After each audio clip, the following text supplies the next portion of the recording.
Eu quero convidar você já a abrir sua Bíblia em Mateus 26, dos versículos 36 a 44. Primeira mensagem da série foi um convite: volte. Volte. Volte para caminhar de novo com Deus, porque daí você poderá conhecê-lo mais. Conhecendo mais a Deus, você vai saber o que Ele espera de você. Você vai perceber a vontade que Ele tem para a sua vida, para a minha vida. E hoje eu quero, diante desse texto, continuando nesse tema, que é um desafio, vivermos como Ele quer, quando a nossa vontade difere da vontade do Pai. Como você reage quando a sua vontade parece não ser a mesma dele?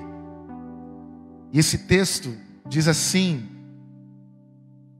Mateus 26, 36.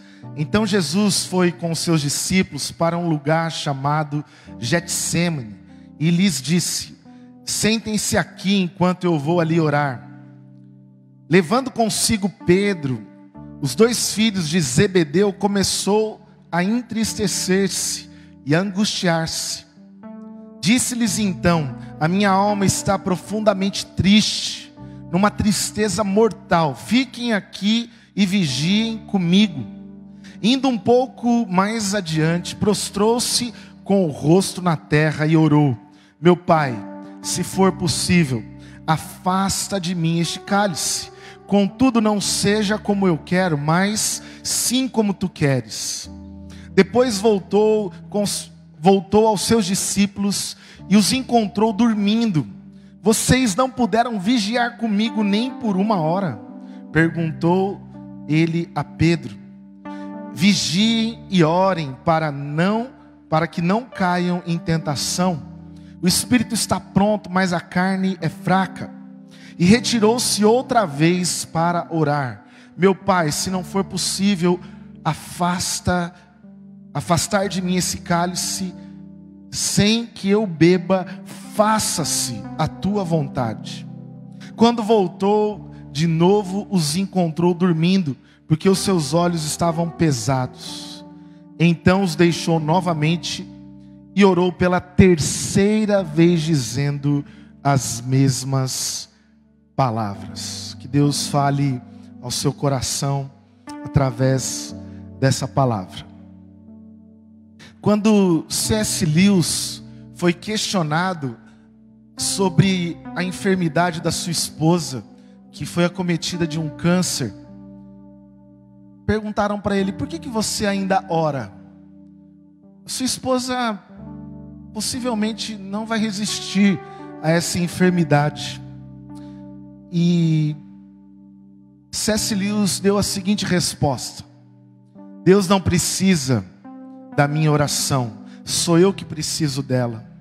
A oração me aproxima de Deus, revela a minha dependência, a minha fome, a minha sede por sua vontade, seu reino, sua pessoa. A oração não muda quem Deus é, muda principalmente a mim.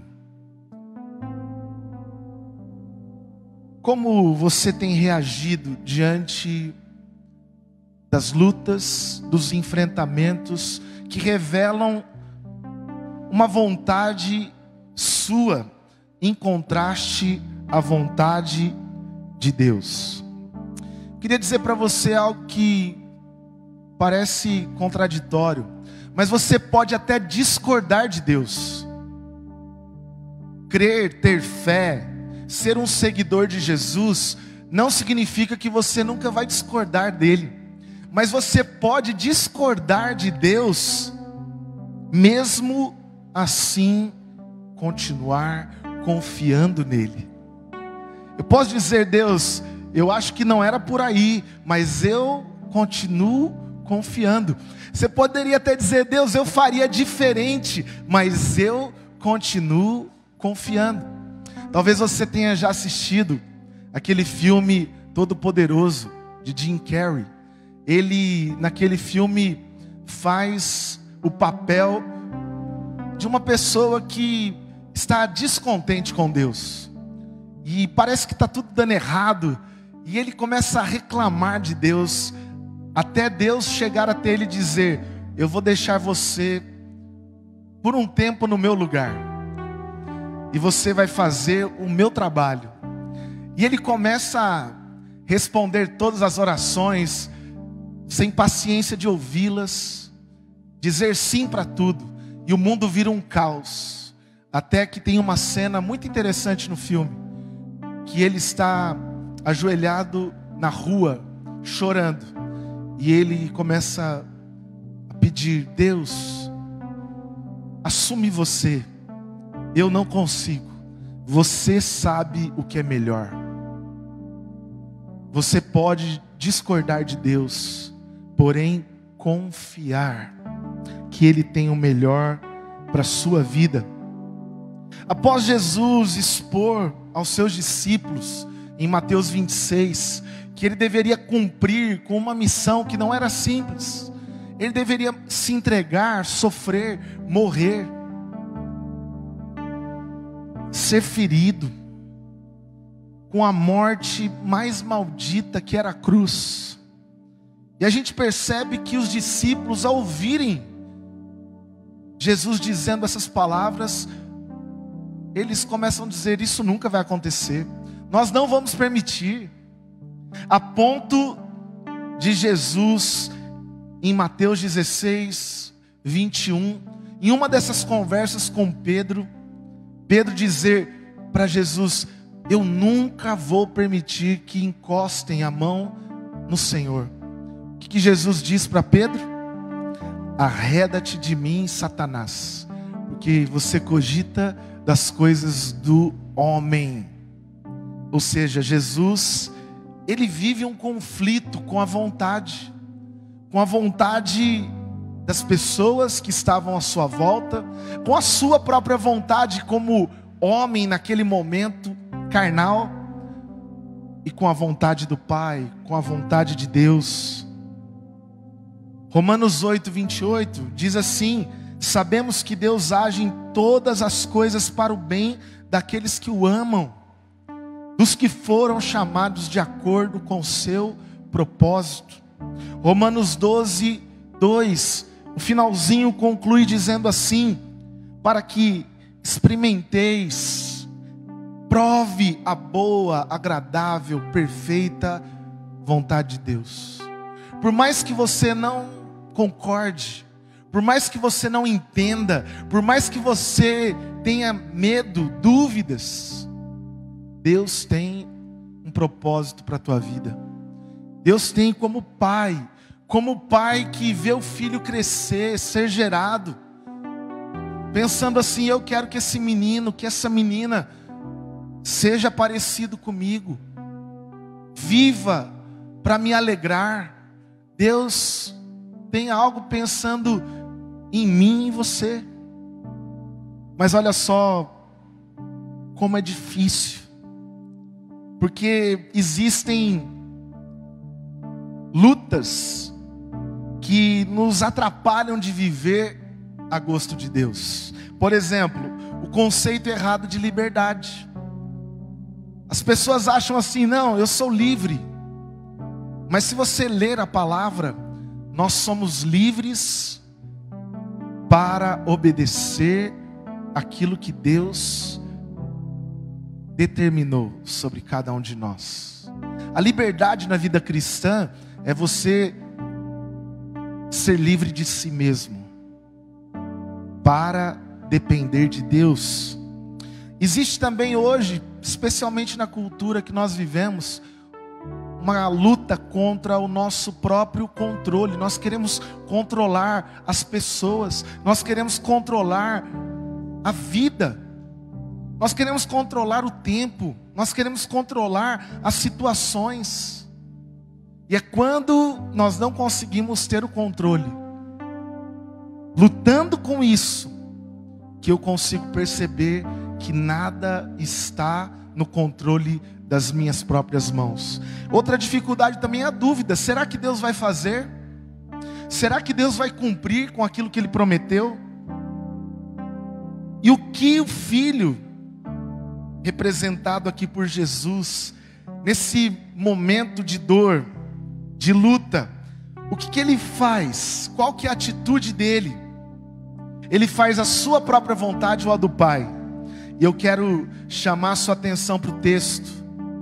O texto, ele fala sobre aquele momento que Jesus vai para o Getsemane.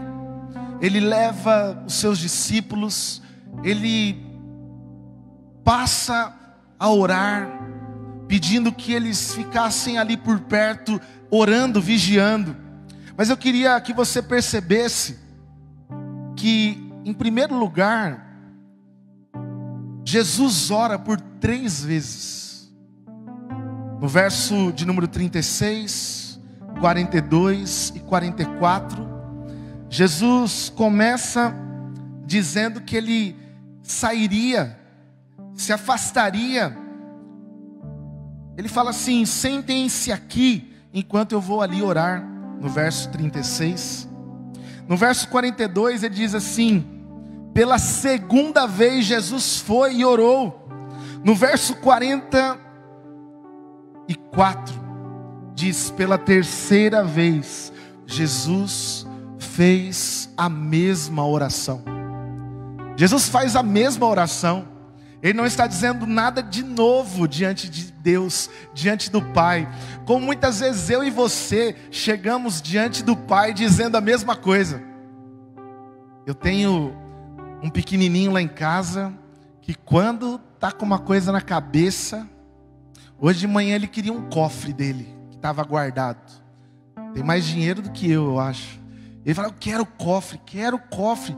Se ele fosse orar agora, ele ia falar: eu quero cofre, me dá meu cofre. Jesus, como um filho, ele mostra a importância de orarmos, nos aproximarmos de Deus e contarmos com pessoas, com companheiros de oração. Jesus sai para orar por 3 vezes, mas aquelas 3 vezes ele tem a expectativa que os seus discípulos, os seus amigos também estivessem intercedendo. As pessoas que estão à sua volta são companheiros de oração ou só de festa? São companheiros de dores ou só companheiro quando tudo está bem e bate a mãozinha nas suas costas? Jesus queria, naquele momento, orar para que a vontade dele fosse apresentada, ao mesmo tempo, para que toda aquela dor, para que toda aquela angústia fosse acalmada. Quando nós falamos, quando você abre o teu coração, eu imagino que existe dentro de nós uma paz. Como C.S. Lewis diz: eu oro para que a minha esposa seja curada. Eu oro pedindo isso, mas a minha oração não vai mudar a vontade de Deus, vai mudar a mim, vai mudar o meu desejo, vai mudar o meu coração. Porque quando eu chegar dizendo: Deus, eu quero de novo aquela mesma coisa, se Ele não quiser, Ele vai acalmar as suas emoções, os seus sentimentos. Mas em segundo lugar, o que é importante a gente perceber nesse texto é que Jesus expressa a sua vontade. Jesus de cara não pergunta a vontade do Pai. Ele sabe, porque ele conhece o Pai. Ele sabe, mas ele fala: Pai, se possível, afasta de mim este cálice. Mesmo sabendo que o Pai quer, você pode chegar diante dele dizendo, expressando o que você deseja. Não tem nada de errado nisso. Você pode chegar dizendo: Deus, está aqui os planos para esse mês, está aqui o meu propósito. Até o final desse ano eu queria ver essas coisas aqui acontecendo na minha vida. Não existe nada de errado. Mas tomar o cálice significa suportar completamente uma experiência difícil. Suportar o cálice para Jesus naquele momento era uma angústia, era uma dor. Mas como filho, ele está pronto para ouvir agora, porque ele já falou, ele já abriu o coração, ele já se expressou.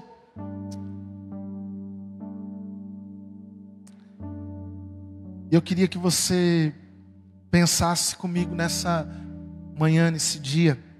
A maior dor de um filho no tempo de Jesus não era fazer a sua própria vontade, e sim não fazer a vontade do Pai. Jesus ali não está angustiado por conta de si próprio.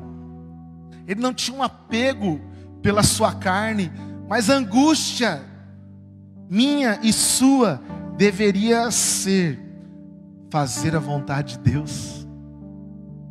O nosso desespero deveria ser: por que eu não estou ouvindo o que Deus quer para mim? E por último lugar, o texto diz que Jesus está disposto a se submeter. Ele está disposto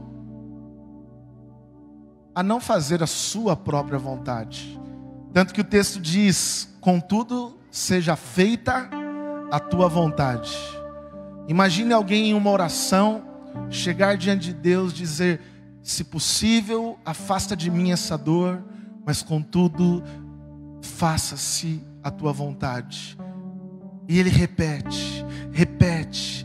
E na terceira vez, quando ele vê que os seus companheiros de oração não estão orando, ele vai de novo e faz a mesma declaração pela fé. Como Mateus 6:10 diz: venha o teu reino, seja feita a tua vontade. Nós oramos muitas vezes, repetimos essa declaração, mas nem sempre concordamos. Como eu já disse aqui, você pode até discordar, mas eu vou sofrer, eu vou passar por isso aqui, mas eu confio em Ti, confio em Ti. E submeter à vontade do Pai nem sempre é fácil, nem sempre é simples. Lembra no relato de Gênesis 22, a cena onde Abraão pega a madeira, ele pega a faca, e ele chega com o filho no lugar da adoração, do holocausto. E não tem cordeiro, não tem nada para ser morto. E naquele momento o filho pergunta para o pai: pai, está aqui a lenha, está aqui a faca, mas cadê o cordeiro?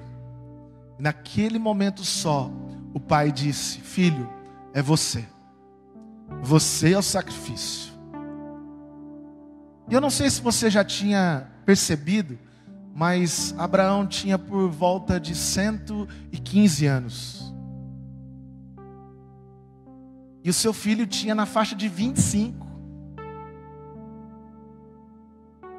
Um velhinho de 115 anos aguenta correr atrás de um jovem de 25 anos. O texto diz que Isaac era um jovem mancebo. Ele tinha força para resistir. Papai, você está maluco, eu não vou ser morto aqui não, eu não vou deixar o senhor me amarrar. Mas eu imagino o filho dispondo as suas mãos, dizendo: pai, pode me amarrar, pode me colocar aqui nesse lugar de sacrifício. Eu me rendo à vontade do Pai. Nós sabemos que não foi necessário matar o filho, mas foi necessário para que a fé de Abraão fosse provada. O filho podia dizer: não, eu não quero isso, é coisa sua com Deus, não tem nada a ver comigo. Mas acima de tudo, ele se entrega. quero terminar essa palavra dizendo o que diz Tim Keller: a menos que estejamos profundamente certos de que Deus é o nosso bom Pai, nós nunca seremos capazes de dizer: seja feita a tua vontade. Se você não sabe que Deus é o seu Pai, você nunca estará pronto para dizer: faça a tua vontade. Tem uma oração desconhecida e eu quero terminar com essa oração. Essa oração diz o seguinte: eu pedi forças, Deus me deu dificuldades para me fazer forte. Eu pedi sabedoria e Deus me deu problemas para resolver. Eu pedi amor a Deus e Deus me deu pessoas para eu ajudar. Eu pedi favores a Deus e Deus me deu oportunidades. Eu não recebi o que pedi, mas tive tudo o que precisava. Eu não sei qual é a vontade do teu coração, quais são os conflitos que você tem vivido, quais são as dores que têm te levado para um lugar de oração. Talvez você nem sabia que poderia dizer para Deus que discorda dele. Você pode, mas faça isso no lugar certo. Faça isso diante do Pai. Se aproxime do Pai. Expresse a sua vontade diante do Pai, mas esteja pronto para dizer: contudo, eu estou submisso à tua vontade. Venha o teu reino. Faça cumprir em mim o teu querer, não o meu querer. A esposa de C.S. Lewis morreu de câncer. Se fosse você e eu, talvez diria: como assim? Eu orei. Como assim? Eu estava nos caminhos de Deus. Como assim? Eu servi ao Senhor. Eu falei, eu pedi: Deus, cura. Quantas coisas você tem achado que tem legitimidade para pedir, esperando que Deus faça, cumpra. Mas eu quero dizer para você, você pode até discordar do que Deus está fazendo hoje na tua vida, mas você pode confiar plenamente que Ele tem o melhor para você, porque Ele é o teu Pai. Ele é o teu Pai. E eu quero orar com você nesse momento, pedindo que a gente viva a gosto de Deus, viva do jeito que Ele quer. Mas para isso acontecer, você precisa se aproximar do Pai. Para que isso aconteça, você precisa se entregar completamente ao Pai. Você pode orar mais de uma vez. Você pode dizer: Deus, está aqui, ó, minha lista. Talvez nesse período que nós estamos vivendo, você orou por coisas, você pediu muitas coisas, e Deus não fez como você esperava. Será que você está pronto para dizer: você é meu Pai, e eu sei que o Senhor tem a melhor decisão para a minha vida. Eu me acalmo em Ti. Deus, eu oro pedindo que a Tua palavra, ela encontre o nosso coração. Um coração complicado, difícil, porque nós queremos assumir o controle de tudo. Nós queremos tomar as decisões. Nós achamos que temos a liberdade, e a liberdade nos faz viver da maneira que nós queremos. Nós temos a liberdade de viver como filhos do Pai, a sua palavra. Nós temos, sim, um Pai que nos dirige no vale da sombra da morte, mas nos leva para águas tranquilas. Deus, se tem pessoas aqui com um conflito dentro de si, dizendo: Deus me ouve, Deus faz do jeito que eu quero, Deus, eu não concordo com o Senhor. Quantas vezes você já chegou para o teu pai carnal, terreno, e diz para ele: olha, eu não concordo. Talvez se revoltou, se rebelou, falou: eu vou embora daqui, eu não quero mais fazer do teu jeito, eu sei o que é melhor para mim. Mas você pode dizer: Deus, eu não concordo contigo, mas eu confio. Eu confio porque eu sei que o Senhor tem planos de paz e não de mal. Eu sei que o Senhor olha além do que eu posso enxergar. Eu sei que o Senhor está no controle da história da minha vida. É o Senhor que é o meu Pai. É o Senhor que me criou com propósito e eu quero cumprir. Jesus queria cumprir acima de qualquer vontade, a vontade do Pai. Deus, nos ajude a cumprir. Nos ajude a cumprir. E que o Senhor nos abençoe. Eu peço por cada pai carnal que fica chateado quando o seu filho terreno diz: Pai, eu não concordo contigo. E quantas vezes nós, pais, que temos que dirigir a nossa casa, não temos desejado a vontade de Deus na nossa família. Deus, nós queremos hoje confiar que o Senhor sabe do meu amanhã. O Senhor sabe do que eu preciso e nada me faltará. Que o Senhor abençoe os pais que estão agora nos acompanhando. Renova as forças, renova a missão que cada pai tem de dar a direção para o seu filho, e que isso gere alegria, vida, satisfação sobre cada lar, em nome de Jesus. Amém.